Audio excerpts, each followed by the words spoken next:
Hey everyone, welcome back to my channel. আজ আমি তৈরি করে দেখাবো জলপাইয়ের টক ঝাল মিষ্টি আচার। বাজারে এই সময়টা কিন্তু প্রচুর পরিমাণে ফ্রেশ জলপাই পাওয়া যায়, আর সেই জলপাই দিয়ে কিভাবে আচার তৈরি করে সারা বছর সংরক্ষণ করে রাখবেন সেই রেসিপিটা আপনাদের সঙ্গে শেয়ার করব।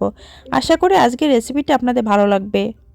আচার তৈরি করার আগে আমি একটি মশলা তৈরি করে নিব। মশলাটা আচারের জন্য খুবই গুরুত্বপূর্ণ। এখানে শুকনো লঙ্কা আর পাঁচফোড়ন ভাজি করে গুঁড়া করে নিতে হবে। মশলাটা হালকা গরম থাকা অবস্থায় গুঁড়া করতে হবে। জলপাইগুলো সেদ্ধ করার জন্য আমি চুলায় প্যান বসিয়ে দিয়েছি। এর ভিতর আমি 1 টিস্পুন লবণ আর 1 টিস্পুন হলুদ গুঁড়া দিব।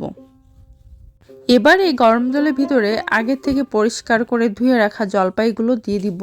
জলপাইগুলো দেওয়ার পর জাস্ট জলপাইগুলো সেদ্ধ হওয়া পর্যন্ত জাল করতে হবে।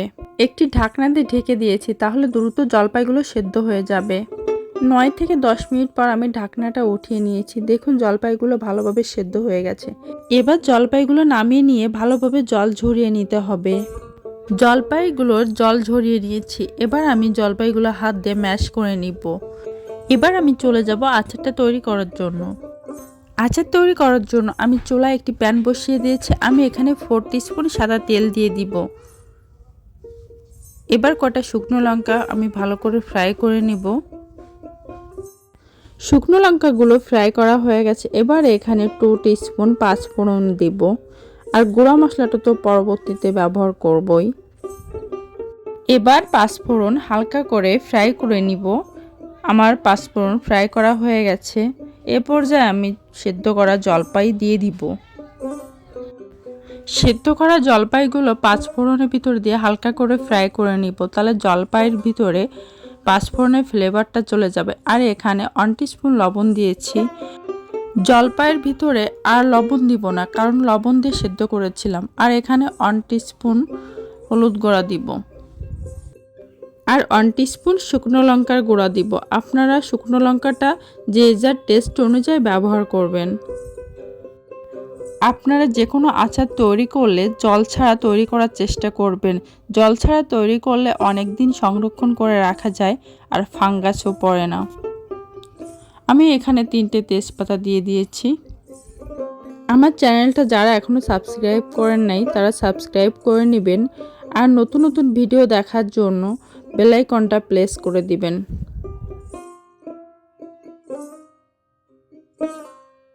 এখানে 100 গ্রাম চিনি দিয়ে দিব, আর আমি পরবর্তীতে এখানে গুড় ব্যবহার করব। মিষ্টিটাও আপনাদের টেস্ট অনুযায়ী ব্যবহার করবেন।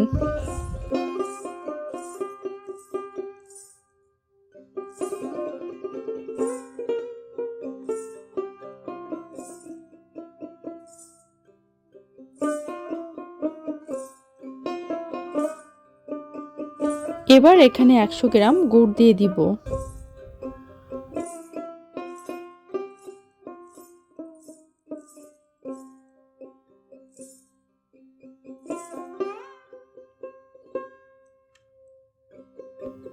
মিষ্টি দেওয়ার পর এর থেকে জল গলে যেতে পারে। এরপর যেটা করতে হবে, জলটা শুকিয়ে নিতে হবে। এবার গুঁড়া মশলাটা দিয়ে দিব। আমি এখানে 2 টিস্পুন গুঁড়া মশলা দিয়েছি।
মিষ্টির থেকে যে এক্সট্রা জল বেরিয়েছিল সে জলটা শুকিয়ে গেছে। এ পর্যায়ে নামানোর আগে আমি আবারও ভাজা মশলা অ্যাড করে দিব। আমি এখানে 2 টিস্পুন ভাজা মশলা দিয়েছি। আপনারা যদি মনে করেন আচারটা সারা বছর ধরে সংরক্ষণ করে রাখবেন তাহলে সিরকা বা ভিনেগার দিতে পারেন। আর যদি অল্প অল্প করে তৈরি করে খান তাহলে সিরকা বা ভিনেগার দেওয়ার কোনো প্রয়োজন নাই। যখন আচারটা হতে থাকবে তখন আচারের কালারটাও চেঞ্জ হতে থাকবে। আচারটা তৈরি হয়ে গেছে, এবার আমি নামিয়ে নিব।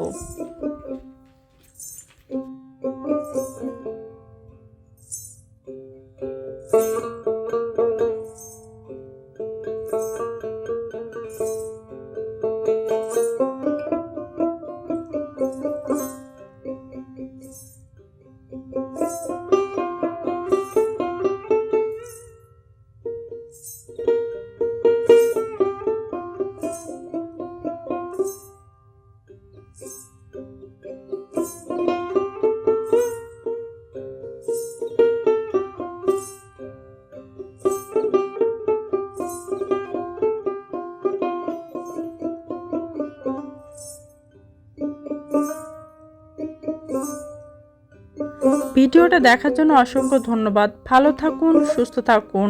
নমস্কার।